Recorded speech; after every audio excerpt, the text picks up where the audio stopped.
सुप्रभात मित्रों, मैं सुमन हिंदी क्लासेज में आप सबका स्वागत करती हूँ। जैसा कि हम सभी जानते हैं कि पिछले वीडियो से हम बिहारी जी की जो बिहारी सतसई की टीका है जगन्नाथ दास रत्नाकर जी द्वारा रचित, तो उसको निरंतर हम पढ़ते आ रहे हैं और उसी कड़ी को आगे बढ़ाते हुए आज हम दोहा संख्या 21 से और 25 तक का अध्ययन करेंगे। आज इन सब के बारे में जानकारियाँ प्राप्त करेंगे। तो तजी तीरथ हरि राधिका तन दुति करी अनुरागु जिही ब्रज केली निकुंज मग पग पग होत प्रियागु। तो ये जो दोहा है इसमें कवि की उक्ति अपने मन से है या तो अथवा किसी ब्रजवासी भक्त की अपने शिष्य से। या तो कवि का जो मन है, कवि अपने मन को समझा रहे हैं, या इसके दो अर्थों में लेते हैं कि एक तो ऐसा लगता है कि जैसे कवि अपने मन को समझा रहे हैं, और दूसरा इस तरह से भी कहते हैं कि कोई भक्त अपने शिष्य को समझा रहा है कि तजी तीरथ, कि तू तीर्थों को छोड़। तजी यानी छोड़ना, तीर्थ धर्मस्थल, तो तुम तीर्थों को तज दो, छोड़ दो। हरि यानी भगवान श्री कृष्ण, राधिका राधा जी, तनद्युति उनके शरीर की चमक, करी अनुरागी, करी यानी करो, अनुरागी प्रेम। कि कवि अपने मन से कह रहे हैं या कोई भक्त अपने शिष्य से कह रहे हैं कि तू तीर्थों को छोड़ दे, जो तू बार बार तीर्थों में भ्रमण करता है तू उसको छोड़ दे, और उनको छोड़कर तुम राधिका जी और श्री कृष्ण जी के शरीर में ध्यान लगा, उनकी छवि का ध्यान लगा, उनसे प्रेम कर। जिही ब्रज के ली निकुंज मग पग होत प्रियागु। जिही जिससे, ब्रज ब्रज के, केली यानी जो उनके कुंज है ना, केली निकुंज, मग पग होत प्रयाग, और उससे क्या होगा कि पग पग पर प्रयाग बन जाएगा। कैसे कि श्री कृष्ण जी का रंग श्याम है, सांवला रंग है, और राधिका जी का गौरवर्ण, गोरा रंग है, और उनके मिलने से ही, और उनसे क्या होगा कि गंगा का पानी, गंगा और यमुना दोनों का संगम हो जाएगा। जैसे आप राधिका जी और कृष्ण जी के ध्यान करोगे तो ऐसा लगेगा कि जैसे गंगा और यमुना नदी का संगम हो गया हो, और उनके संगम से क्या होगा फिर, और आकर जैसे सरस्वती भी उनमें मिल गई है। और जब गंगा यमुना सरस्वती तीनों जहाँ मिलती हैं तो वो क्या है, प्रयागराज। कहाँ मिलती हैं ये, प्रयागराज में। तो अगर आप राधिका जी और श्री कृष्ण जी का ध्यान करोगे तो उनके ध्यान करने से और तुम्हारा मन इतना निर्मल पवित्र हो जाएगा कि तुम्हें ब्रज की कुंज कुंज, इसकी मतलब पग पग, हर कदम पर तुम्हें प्रयागराज नजर आएगा। और हर मतलब ये मानो कि ये ब्रज ही क्या बन जाएगा, प्रयागराज बन जाएगा। और तुम्हें कहीं तीर्थों, क्योंकि तीर्थों में सर्वश्रेष्ठ किसको माना गया, प्रयागराज को। तो अगर जब तुम भगवान श्री कृष्ण और राधिका जी में ध्यान लगाओगे तो तुम्हें कहीं भी जाने की जरूरत नहीं है, यहाँ ब्रज में ही प्रयागराज खुद चल कर आएगा। ऐसा लगेगा कि यहीं पग पग पर, यहाँ के कुंजों में, यहाँ की गलियों में, सब जगह प्रयागराज ही बन जाएगा। यानी कवि ने इसमें भाव यह है कि श्री कृष्ण जी तथा राधिका जी की श्याम तथा गौर छवियों से गंगा तथा यमुना वहाँ उपस्थित ही है, और उनके अनुराग के लगने से सरस्वती भी मिल जाती है। जैसे उन दोनों के प्रेम से सरस्वती मिल गई, जैसे श्याम कृष्ण जी में यमुना जी, राधिका जी में गंगा जी, और उन दोनों के प्रेम से, प्रेम में सरस्वती जी। तो तीनों नदियों जहाँ संगम में मिल जाएंगी वहाँ प्रयागराज बन जाएगा। इस कवि में ने इस दोहे में कवि ने अपने मन से कहा है कि तुम तो सिर्फ और सिर्फ राधिका जी और कृष्ण जी में ध्यान लगाओ। जब उन दोनों के प्रेम में ध्यान लगाओगे तो तुम्हें कहीं भी तीर्थ जाने की जरूरत नहीं है। जैसे मीरा जी ने भी इसी तरह से कहा है कि तेरे घट में बसे लो भगवान, मंदिर में कहीं ढूंढती पर। क्योंकि सबसे अगर ईश्वर का सबसे बड़ा कहीं अपनी माने की घर है तो सबसे पहले वो हमारे मन में है।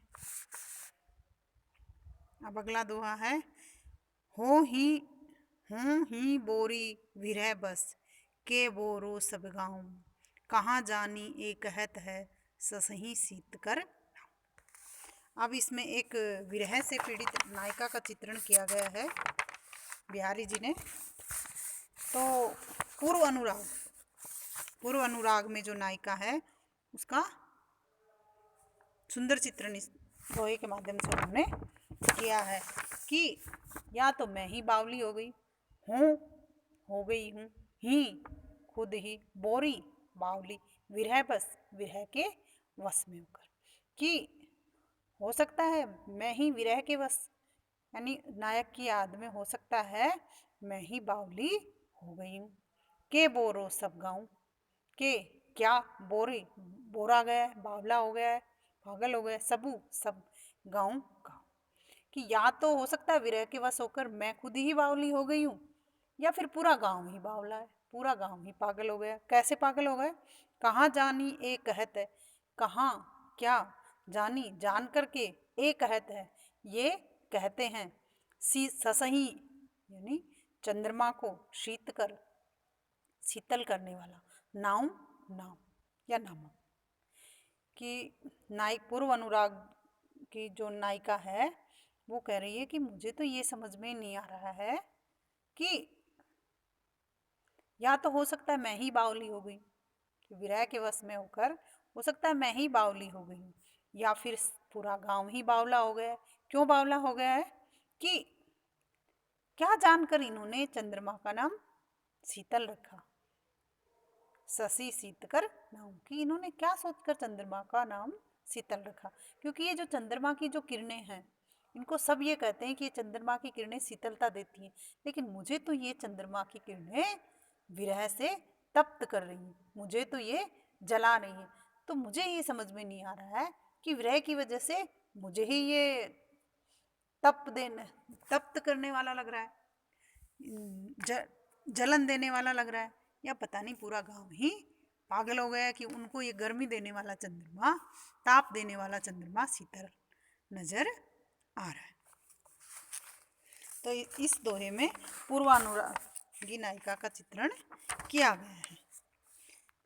अब है, जिन दिन देखी वे कुसुम, गई सुबीती बहार, अब अली रही गुलाब में, अपत कटीली डार। ये जो दोहा है ये अन्योक्ति है, इसमें अन्योक्ति अलंकार है। और अन्योक्ति अलंकार में क्या होता है कि किसी चीज का संकेत करके और किसी का चित्रण किया जाता है, कि जिन, और ये इस दोहे में या इस अलंकार में तीन चीजों के अर्थ में ले सकते हैं इसको, कि जिन, इसमें एक तो ले सकते हैं कि विगत यौवना नायिका, यानी कोई जो जिसका यौवन बीत गया हो, या एक बूढ़ी औरत भी कह सकते हैं। तो एक विगत यौवना नायिका, और दूसरा वह मनुष्य जिसकी धन दौलत नष्ट हो गई हो, और तीसरा ले सकते हैं कि एक ऐसा राजा जिसका सब कुछ लूट गया हो। तो इस तरह से तीन अर्थों में हम इसको समझेंगे, कि जिन दिन देखे वे कुसुम, जिन दिनों देखे वे कुसुम यानी फूल, गई सुबीती बहार, गई यानी चली गई, सुम अच्छी, बीत गई, बहार बसंत ऋतु, कि जिन दिनों में फूल देखे थे या सुख देखे थे वो बहार बीत गई है, वो वसंत ऋतु बीत गई है। क्योंकि वसंत ऋतु में चारों तरफ फूल ही फूल दिखाई देते हैं, वो ऋतुओं की राजा कहलाती है। तो इसी तरह से एक विगत यौवना नायिका अपनी किसी सहेली से चित्रण कर रही है, कोई ऐसा व्यक्ति जिसका सब कुछ, जो पहले समय में धनवान था और अब उसका सब कुछ लुट गया हो, वो किसी से चित्रण कर रहा है, कि जिन दिन देखे वे कुसुम, कि जब जहाँ चारों तरफ फूल ही फूल थे या मेरे पास धन दौलत थी, वो ऋतु जैसे बसंत ऋतु में फूल ही फूल दिखाई देते हैं, उसी तरह से जब मेरे पास भी धन दौलत थी वो दिन बीत गए। और नायिका क्या कह रहे हैं कि वो दिन बीत गए जब मैं बहुत ही खूबसूरत थी। अब अली रही गुलाब में अपत कटीली। अब अली, अब इसमें एक भंवरे के अर्थ मिलेंगे फूलों के लिए, और अली उस नायिका के लिए उसकी सखी के अर्थ मिलेंगे। कि फूलों के लिए किस तरह से कि गुलाब के फूल तो झड़ गए, फूल तो सब झड़ गए, टूट गए, गिर गए। रही गुलाब में अपत कटीली डाल। और जब गुलाब के पौधे से फूल झड़ जाते हैं तो उसमें क्या रह जाती है, कटीली डाली रह जाती है। तो उसी तरह से वो विगत यमुना नायिका कह रहे हैं कि अब तो मेरे वो जो यौवन है वो चला गया है और मेरे शरीर में सूखी हड्डियां रह गई। और इसी तरह से वो एक जो राजपाट जिसके पास था और जिस मनुष्य के पास अब उसके धन दौलत लुट गई, उसके अर्थों में इस तरह है कि उस समय तो मेरे पास बहुत अधिक धन दौलत थी और उस धन दौलत की वजह से मेरे लिए हमेशा क्या रहती थी, बसंत ऋतु रहती, खुशियों की ऋतु रहती थी। लेकिन अब तो मेरे पास खाने के दाने भी नहीं है या खाने के भी लाले पड़े हुए। इस तरह से अलग अलग अर्थों में इसका बिहारी जी ने सुंदर चित्रण, अन्योक्ति का सुंदर चित्रण उन्होंने किया है। अब आगे है ये जो अगला दोहा है, इसमें बिहारी जी के नायिका के विरह का चित्रण किया गया है। और विरह का भी ऐसा चित्रण है कि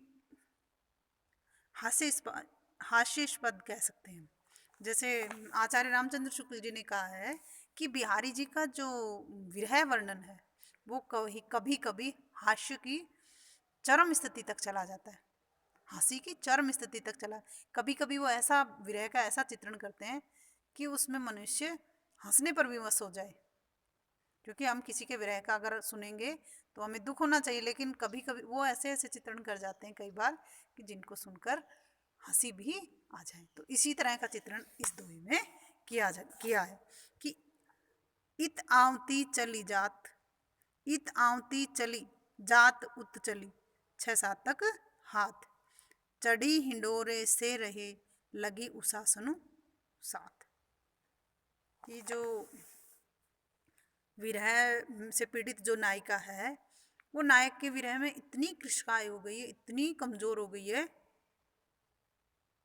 कितनी कमजोर हो गई है कि इत आवती चली जात उत चली 6-7 तक हाथ। कि कभी तो इत आवती चली जात उत, कभी इधर आती है कभी उधर चली जाती है। और कितने हाथ, 6-7 हाथ अनुमान लगाया है कि 6-7 हाथ, कभी वो उधर चली जाती है और 6-7 हाथ कभी इधर आ जाती है। चढ़ी हिंडोरे से रहे, और ऐसे लग रही है जैसे वो हिंडोरे पर चढ़ी हुई है, झूले पर चढ़ी हुई। जैसे हम झूला झूलते हैं तो कभी हम 6-7 हाथ आगे जाते हैं कभी पीछे आते हैं।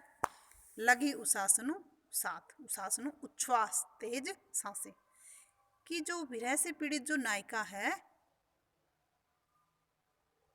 वो विरह में इतनी कृशकाय हो गई कि जब वो सांस लेती है या फिर इतनी तेज पीड़ित है कि उसकी सांसें तेज चल रही हैं, और उन सांसों के वेग से ही, उन सांसों के चलने से वो इतनी कमजोर है कि सांसों में ही उड़ रही है।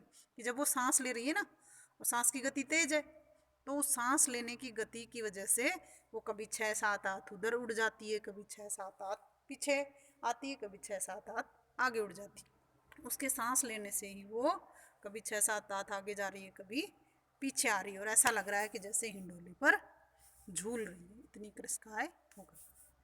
तो इस तरह से बिहारी जी ने इसमें विरह का गजब चित्रण किया है।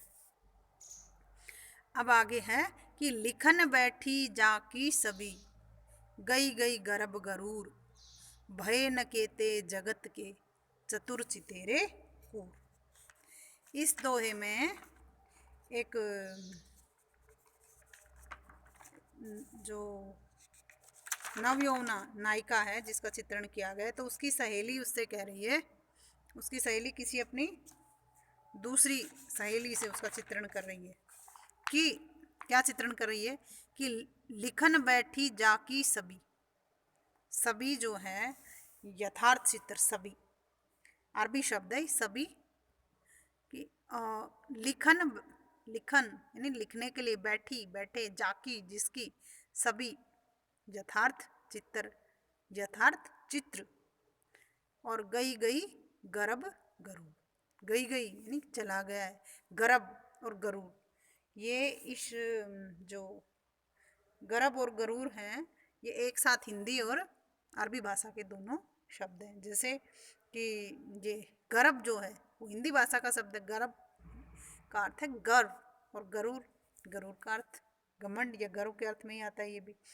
तो एक साथ हिंदी और अरबी दोनों शब्दों का प्रयोग हुआ है कि लिखन बैठी जाकी सभी, गई गई गरब गरुड़। कि वो ना जो एक सखी है दूसरी सखी से कह रही है कि इसकी छवि का मैं क्या चित्रण करूं। नायिका के लिए अपनी सखी से कह रही है कि इसकी जो यथार्थ छवि है, इसकी सुंदरता है, इसका मैं क्या चित्रण कर सकती हूँ, इसकी सुंदरता का मैं क्या बयां कर सकती हूँ। कि इसकी सुंदरता का तो यथार्थ चित्रण करने में जो बड़े बड़े महारथी हैं, जो चित्रकार हैं, वो भी सक्षम नहीं है। क्योंकि जब वो इसका चित्र बनाते हैं तो जैसे जैसे वो इसका चित्र बनाते जाते हैं और जब तक चित्र पूरा होता है तब तक इसकी रूप छवि का जो सुंदरता है या जो इसके रूप की जो सुंदरता है वो और बढ़ जाती है। तो वही बेचारे क्या हो जाते हैं, मूड हो जाते हैं, उनका घमंड चूर चूर हो जाते हैं कि श्रेष्ठ से श्रेष्ठ चित्रकार को बुलाया जाए और वो जब इसका चित्र बनाता है तो जब तक वो चित्र बना के खत्म करता है तब तक इसके सौंदर्य में और ज़्यादा अभिवृद्धि हो जाती है। और जब उसके चित्र को और इससे मिलान किया जाता है तो चित्र में और इसके सुंदरता में फर्क आ जाता है। तो जिसका सौंदर्य इस तरह से प्रतिपल बदल रहा है उसके सौंदर्य का चित्रण मैं क्या कर सकती हूँ, क्योंकि उस मैं क्या चीज़ हूँ जब इतने बड़े बड़े चित्रकार ही इसके सौंदर्य का चित्रण नहीं कर सकते। तो इस तरह से वो कह रही है कि लिखन बैठी जाकी सभी, कि इसकी छवि को जब कोई लिखने बैठे हैं या इसके यथार्थ चित्र को जब कोई बनाने बैठे हैं, गई गई गरब गरुड़, उनके सबके घमंड चूर चूर हो गए। भय न केते जगत के, भय यानी होना, न नहीं, केते कितने ही, जगत संसार के, चतुर बुद्धिमान, चितेरे चित्रकार, कूर कूर या क्रूर या विगत बुद्धि से लिया है, जिसका बुद्धि खराब, बुद्धि भ्रष्ट हो गई है।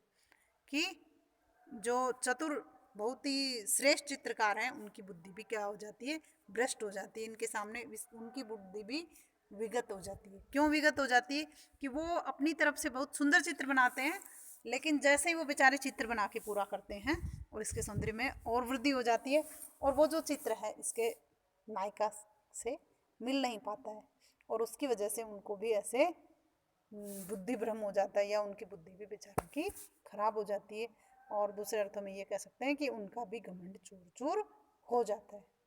तो इस तरह से बिहारी जी ने एक नायिका की सुंदरता का चित्रण बहुत ही सुंदर ढंग से किया है। तो आज के वीडियो में इतना ही और आगे हम इसको निरंतर पूरा करेंगे। धन्यवाद।